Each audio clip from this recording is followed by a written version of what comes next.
Hello everyone, this is Eram's tutorial. हम लोगों ने आज सुबह ये सारे पॉइंट्स डिस्कस किए थे, इलेक्ट्रोकेमिकल, गैल्वेनिक, नस्ट, और ठीक है, उनके एक पॉइंट हम लोगों ने कवर कर लिए थे। और कंडक्टेंस, इलेक्ट्रोलिसिस, बैटरीज, फ्यूल्स और करोजन्स बाकी थे। तो अब हम लोग पढ़ेंगे कंडक्टेंस और इलेक्ट्रोलिसिस। ओके, ठीक है, फिर पढ़ा जाए। इसमें क्या होता है, देखो कंडक्टेंस क्या होती है, क्या लिखा है, the ease with which current flows through a conductor call conductance. Conductance मतलब क्या, कंडक्टर, कंडक्टर मतलब क्या, गुड फ्लो ऑफ इलेक्ट्रिसिटी, है ना, इसी को कहते हैं। जहाँ पे क्या लिखा है, the ease with which current flows through a conductor, easy way ease मतलब क्या होता है, कोई भी एक ईजी वे, है ना। तो the ease with which current, current कहाँ से फ्लो हो रहा है, थ्रू ए कंडक्टर से फ्लो हो रहा है, तो उसको क्या बोलते हैं, conductance. The ease with which current flow कहाँ से हो रहा है, कंडक्टर से, उसको क्या बोलते हैं, कंडक्टेंस। ये फॉर्मूला है V is equal to I R. ये होता है V is equal to I R हमारा फॉर्मूला। तो हम लोग resistance is equal to V upon current लिख सकते हैं, है ना। अब देखो ये इलेक्ट्रिकल रेजिस्टेंस क्या होता है, ये तो फार्मूला बहुत बार यूज़्ड हुआ होगा, जैसे कि 10th में भी, 11th में भी, सब जगह ये सब फार्मूलाज यूज़ होते हैं। जब करंट की बात आती है तो ये सब फार्मूलाज यूज़्ड होते हैं। अब है electrical resistance. Electrical resistance of any object is directly proportional to its length, मतलब R। इलेक्ट्रिकल रेजिस्टेंस क्या बोल रहा है, मतलब R directly proportional to length and inversely proportional to its cross sectional area. यही है R विच इज़ डायरेक्ट। अगर जैसे कि बहुत सारे क्या कहते हैं, एग्ज़ाम में ये डिफिनेशन पूछता है कि what is electrical resistance, what is conductance, तो ये सब डिफिनेशंस हमारे 1-2 मार्क्स के लिए बहुत अच्छे होते हैं। तो जैसे यहाँ पे बोल रहे हैं इलेक्ट्रिकल रेजिस्टेंस, तो रेजिस्टेंस हमारा क्या होता है, ये तो पता ही है कि resistance is directly proportional to length और inversely proportional to cross sectional area. तो जब ये प्रोपोर्शनल का साइन हटता है तो एक कांस्टेंट लग जाता है ना। जब प्रोपोर्शनल का साइन हटेगा तो ऑब्वियस सी बात है कांस्टेंट लगेगा। तो कांस्टेंट क्या है, रो मतलब रेजिस्टिविटी, ये क्या होता है, कांस्टेंट होता है। ठीक, अब देखो ये तो पता है हम लोग को कि इन्वर्स ऑफ रेजिस्टेंस क्या बोलते हैं, conductance. Conductance is equal to 1/r। Inverse of resistance 1/r को क्या बोलेंगे, कंडक्टेंस बोलते हैं, है ना। क्योंकि ये तो पहले से ही बहुत बुक में हम लोगों ने पढ़ा है कि inverse of resistance is called conductance. और इसको हम लोग क्या बोलते हैं, A/ρl। कैसे, देखो R is equal to ρl/A। अब conductance is equal to 1/r हो गया, तो A ऊपर चला जाएगा, ρl नीचे आ जाएगा, तो वही है A/ρl। और हम लोग जैसे A, और देखो रेजिस्टिविटी ये होती है, अब conductivity is the inverse of resistivity, तो K क्या है हमारा, कंडक्टिविटी इज इक्वल टू 1/ρ। ये क्या हो गया, रेजिस्टिविटी, तो 1/रेजिस्टिविटी कंडक्टिविटी। कंडक्टिविटी का साइन क्या होता है, K। ये कांस्टेंट नहीं, सॉरी, वो इसका इन्वर्स जो होता है वो कंडक्टिविटी होता है, तो यहाँ पे K लग गया। समझ में आया, रेजिस्टिविटी ये हो गया, रेजिस्टेंस ρl/A है, और कंडक्टेंस क्या हो गया, K/A/L। ये मेन फार्मूला है कंडक्टेंस का, ठीक है। अब देखो, अब है सेल कांस्टेंट किसको कहते हैं। बहुत लोग बोलते हैं कि सेल कांस्टेंट क्या होता है, तो सेल कांस्टेंट ये होता है J*। इसको कैसे डिनोट कर, J और यहाँ पे एस्ट्रिक लगा देंगे स्टार। ये क्या है, L/A, ठीक है। L/A एक फार्मूला है जो कि सेल कांस्टेंट को बोलते हैं, उसको कहते हैं J*, इसका सिंबल है। अब है टाइप्स ऑफ कंडक्टर।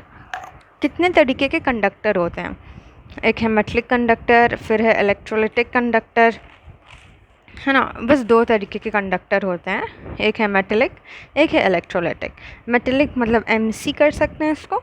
इसमें क्या है, flow of electricity takes place due to the flow of electrons only. Metallic conductor क्या होता है, इसमें इलेक्ट्रिसिटी, जैसे ये कोई सर्किट है, इसमें करंट आई, फ्लो ऑफ इलेक्ट्रिसिटी किस वजह से टेक्स प्लेस हो रहा है? Takes place due to the flow of electron. Electron की वजह से हमारा इलेक्ट्रिसिटी फ्लो हो रहा है, उसको बोलते हैं मेटेलिक कंडक्टिविटी, है ना, या फिर मेटेलिक कंडक्टर। क्या है? Flow of electricity. इलेक्ट्रिसिटी का फ्लो जो है takes place due to the flow of electrons only. Sorry, ठीक है। फ्लो ऑफ इलेक्ट्रिसिटी किसके वजह से टेक्स प्लेस हो रहा है?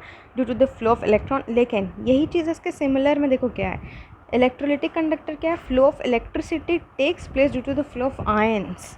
ये इसका बेसिक डिफरेंस है। ये एक एक मार्कर या दो मार्कर में पूछ सकता है कि flow of metallic conductivity depends upon what? It depends upon flow of electron, and flow of electrolytic conductor depends upon what? So it will flow of ions, it will takes place due to the flow of ions, ठीक है। अब देखो, matter does not decompose. Matter हमारा क्या होता है? Decompose नहीं होता है। क्या होता है? हमारा मैटर जो है वो डिकम्पोज नहीं होता है। और मैटर किस किस चीज़ पर डिपेंड्स है? Nature, number of valence electron और टेम्परेचर। ये तीन चीज़ पे हमारा जो है मैटर, मेटेलिक कंडक्टिविटी हमारा, ये तीन चीज़ पे डिपेंड है। एक है नेचर, एक है वैलेंस इलेक्ट्रॉन, एक है टेम्परेचर। समझ में आया? इसका flow of electricity takes place due to the flow of electrons. Metallic है, इसी से याद कर लो, एम मेटेलिक तो इलेक्ट्रॉन हो जाएगा, और electrolytic takes place due to the flow of ions, ठीक है। इसमें मैटर डिकम्पोज नहीं होता है। अब देखते हैं इलेक्ट्रोलिटिक में क्या होता है। इलेक्ट्रोलिटिक में क्या होता है? It depends upon nature of electrolyte, size of ions, nature of the solvent, temperature. ये भी टेम्परेचर पे डिपेंड करता है, और मेटेलिक कंडक्टिविटी भी टेम्परेचर पे डिपेंड करता है, ठीक है। अब आता है इलेक्ट्रॉनिक कंडक्टेंस। क्या आता है? Electronic conductance, okay. Electronic conductance क्या होता है? Electronic conductance through metal is due to the movement of electron, ठीक है। Electronic conductance through metal is due to the movement. जब इलेक्ट्रॉन मूव करेगा, electronic conductance through metal, electronic conductance किससे? Metal से। वो किस मतलब for what? Is due to the movement of electron. Electron के मूवमेंट से ही इलेक्ट्रॉनिक कंडक्टेंस हो रही है। इलेक्ट्रॉनिक कंडक्टेंस थ्रू मेटल, जैसे कोई Fe आयरन मेटल ले लो, किस चीज़ की वजह से? Is due to the movement of electrons. अगर एक नंबर में डेफिनेशन आया तो ये पॉइंट एकदम चलेगा। अब ये किस पे डिपेंड है? Nature, structure of metal, number of valence electron, और ये भी टेम्परेचर पे डिपेंड है, ठीक। अब देखो क्या है, अब है हमारा मोलर कंडक्टिविटी। ये हमेशा 3 या फिर 2 ही मार्कर में आ सकता है, क्योंकि थोड़ा लंबा इसका डेफिनेशन है। ये क्या है?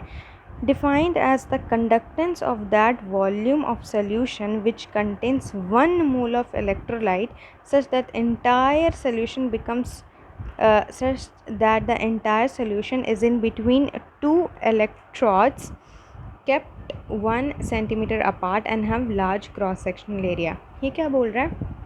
मोलर कंडक्टिविटी क्या है? ये कैसे डिफाइन होता है? Defined as the conductance of that volume of solution. कोई भी सोल्यूशन का कंडक्टेंस जो क्या कंटेन कर रहा है? 1 मोल इलेक्ट्रोलाइट कंटेन कर रहा है, सच दैट कि इंटायर सोल्यूशन किस चीज़ के बीच है? is in between 2 electrodes which is kept 1 centimeter apart and have large cross sectional area, ठीक है। अब देखो, हमारा मोलर कंडक्टेंस इस सिंबल से डिनोट होता है। ये न्यूमेरिकल्स में बहुत यूज्ड होता है, कि कंफ्यूज हो जाओगे कि कौन सा सिंबल कब लें। जैसे कंडक्टेंस ये होगा, कंडक्टिविटी, रेजिस्टिविटी ये होता है, तो वैसे ही मोलर कंडक्टेंस ये होगा, ठीक है। K into 1000 upon molarity. K हमें पता है कंडक्टिविटी, याद है। रेजिस्टिविटी का इन्वर्स क्या होता है? कंडक्टिविटी होता है। तो मोलर कंडक्टेंस का मेन ये है, इसको डिनोट करते हैं मोलर कंडक्टेंस को। उसका फॉर्मूला है K इंटू 1000 अपॉन जो भी मोलैरिटी गिवन रहेगा, ओके। अब है limiting molar conductivity. Limiting molar conductivity क्या होता है? देखो बहुत ही ईजी है। ये क्या होता है कि this del M is equal to del not M when concentration approaches 0।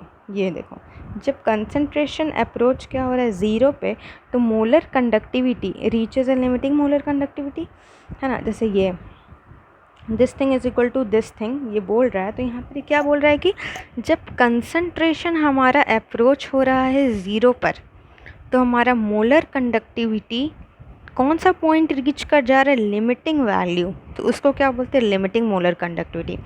Limiting molar conductivity मतलब जब molar conductivity reaches A when concentration approaches zero, जब मोलर कंडक्टिविटी का कंसंट्रेशन ज़ीरो अप्रोच कर रहा है तो उस मोलर कंडक्टिविटी को when concentration approach zero the molar conductivity, वो कौन सा पॉइंट रीच कर जा रहा है, लिमिटिंग वैल्यू। जैसे ये ग्राफ, जैसे अगर कोई बोलेगा कि लिमिटिंग मोलर कंडक्टिविटी का डेफिनेशन लिखो, लेकिन अगर ये ग्राफ नहीं बनाओगे तो कोई फ़ायदा नहीं है, क्योंकि इसमें बहुत चीज़ शो होता है। देखो जैसे ये ग्राफ है 200 400, यहाँ पे कंसंट्रेशन ये KCl CH3COH, इसमें क्या है, the variation in del M with concentration is different from strong and weak electrolytes.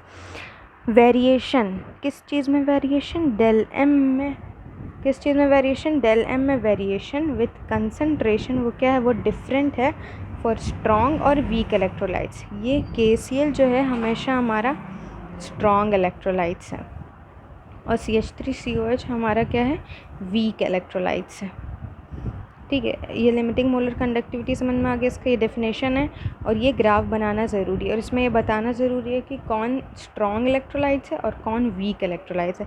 और variation is the variation in del M with concentration वो डिफरेंट होता है for weak and strong electrolytes. ये बहुत ही इंपॉर्टेंट हमारा डेफिनेशन है। ठीक, अब देखो क्या है, फॉर स्ट्रॉन्ग इलेक्ट्रोलाइट्स, हमारे स्ट्रॉन्ग कौन से इलेक्ट्रोलाइट्स है, KCl, हाँ स्ट्रॉन्ग इलेक्ट्रोलाइट्स KCl। तो क्या बोल रहा है, del M increase slowly with dilution and can be represent by the equal. देखो इसमें क्या बोल रहा है कि स्ट्रॉन्ग इलेक्ट्रोलाइट्स के लिए जो कि है हमारा KCl, डेल एम, ये इधर डेल एम शो हो रहा है हमारा, ये क्या, सॉरी ये क्या है हमारा, ये डेल एम शो हो रहा है। तो वही कह रहा है कि for strong electrolytes del M जो है वो स्लोली इंक्रीज़ करेगा विथ डाइल्यूशन, और कौन से चीज़ से रिप्रेजेंट होगा, Debye Huckel Onsager equation. वो होता है del M is equal to del not M minus AC के ऊपर हाफ। ये बहुत ही इम्पॉर्टेंट हमारा डिफिनेशन है जो कि है लिमिटिंग मोलर कंडक्टिविटी, वो बहुत ही ज़्यादा इंपॉर्टेंट है। उसमें पूरा बनाना, उसका डिफिनेशन होगा, उसका ग्राफ होगा, और फिर ये कि स्ट्रॉन्ग इलेक्ट्रोलाइट्स के लिए डेल एम जो होता है वो स्लोली इंक्रीज़ करता है विद डाइल्यूशन, और कौन से चीज़ से रिप्रेजेंट करेंगे उसको, Debye Huckel Onsager equation. Okay, अब है Kohlrausch's law of independent migration of ions. ये भी एक बहुत इम्पॉर्टेंट लॉ है। देखो ये लॉ क्या स्टेट करता है, क्योंकि बहुत सारे एग्ज़ाम्स में mostly in CBSE exams law तो पूछता है। तो लॉ क्या है इसमें, this law states that limiting molar conductivity, ये भी हम लोग क्या पढ़ रहे थे, लिमिटिंग मोलर कंडक्टिविटी पढ़ रहे थे। Limiting molar conductivity of an electrolyte can be represented as the sum of individual contributions of anions and cation. एक चीज़ यहाँ पे क्लियर कर देते हैं हम, देखो ये जो हमारा मोलर कंडक्टिविटी है वो डेल एम से डिनोट होता है, और जो हमारा लिमिटिंग मोलर कंडक्टिविटी है वो डेल नॉट एम से डिनोट होगा। तो न्यूमेरिकल में कंफ्यूज मत करना, अगर बोलेगा मोलर कंडक्टिविटी तो डेल एम, और बोलेगा लिमिट लगा देगा लिमिटिंग तो डेल नॉट भी ऊपर लग जाएगा। ठीक, अब देखो यहाँ पर क्या है कि ये जो लॉ है वो क्या स्टेट करता है, this law states that the limiting molar conductivity, मतलब दिस थिंग, ये हाँ, limiting molar conductivity of an electrolyte can be, किस चीज़ से रिप्रेजेंट हो रहा है, can be represent as the sum of individual contributions of the anions and cations. दो है, of the anions and cations the sum of limiting molar conductivity है ना।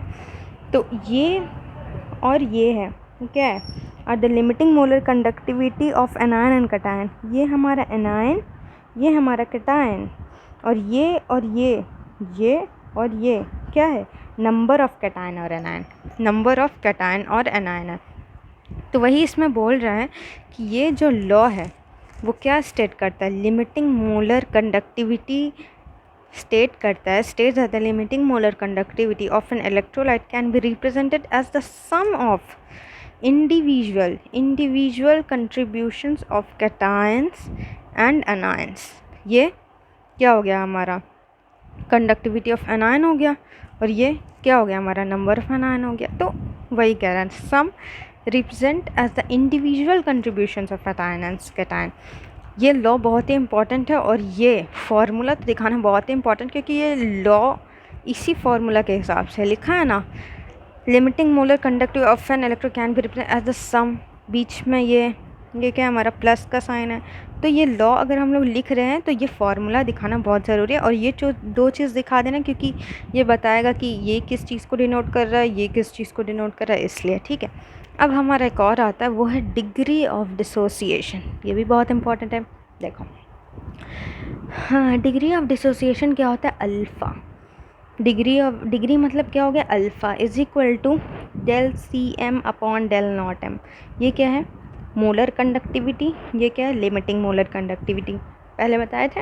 ये क्या होगा, मोलर कंडक्टिविटी, ये क्या होगा, लिमिटिंग मोलर कंडक्टिविटी। देखो यहाँ पे लिखा है मोलर कंडक्टेंस एट कंसंट्रेशन, और ये क्या है, और ये क्या है, molar conductance eight infinite dilution, वही लिमिटिंग मोलर कंडक्टिविटी। लेकिन पता है न्यूमेरिकल में कंफ्यूज करने के लिए हम लोग को लिख देगा कि इनफाइनाइट डाइल्यूशन का वैल्यू ये है, तो इसका मतलब यही कि लिमिटिंग मोलर कंडक्टिविटी है ना, डेल नॉट एम लग रहा है तो वही होगा, है ना।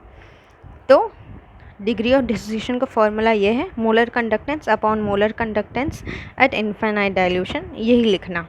अब देखो, फॉर वीक इलेक्ट्रोलाइट, हम लोग ये सब चीज़ किस चीज़ के लिए पढ़ रहे थे, स्ट्रॉन्ग इलेक्ट्रोलाइट भी होता है, वीक तो स्ट्रॉन्ग KCl है, तो हम लोग ये सब पढ़ें। फिर उसके बाद वीक इलेक्ट्रोलाइट के लिए क्या होगा, के अल्फ़ा, एक और फार्मूला पे बनता है, वो है डिसोसिएशन कांस्टेंट। के लग गया मतलब कांस्टेंट हो गया, और अल्फ़ा तो हमारा डिसोसिएशन का फार्मूला है, सिंबल है। तो के अल्फ़ा इज इक्वल टू क्या होगा, C alpha square upon 1 minus alpha, ये इसका फार्मूला है। तो अगर न्यूमेरिकल में हम न्यूमेरिकल भी आप लोगों से डिस्कस करेंगे, ठीक, वो बहुत ही ज़्यादा इंपॉर्टेंट है न्यूमेरिकल्स डिस्कस करना, नहीं तो फिर ऐसे समझ नहीं आएगा। तो ये कंसंट्रेशन है, अल्फ़ा का वैल्यू दिया रहेगा, और फिर यहाँ पे अल्फ़ा का वैल्यू दिया रहेगा, तो इसमें पुट करेंगे तो हमारा क्या निकल जाएगा, डिसोसिएशन कांस्टेंट। खाली डिसोसिएशन बोलेगा तो ये, और अगर डिसोसिएशन कांस्टेंट बोल दिया तो ये वाला formula. Okay, thank you guys. देखिए आज हम लोगों ने क्या क्या पढ़ लिया, आज हम लोगों ने पढ़ा electrochemical cell, galvanic Nernst, conductance पढ़ लिया, इलेक्ट्रोलिसिस पढ़ लिया। अब ये 3 चीज़ बचा है, बैटरी, फ्यूल और कोरोजन। ये नेक्स्ट टॉपिक में, नेक्स्ट लेक्चर में बताया जाएगा। ठीक है, अगर कोई भी परेशानी, कोई भी चीज़ समझ नहीं आया हो तो प्लीज़ कमेंट करके बताना। Okay, thank you, bye bye.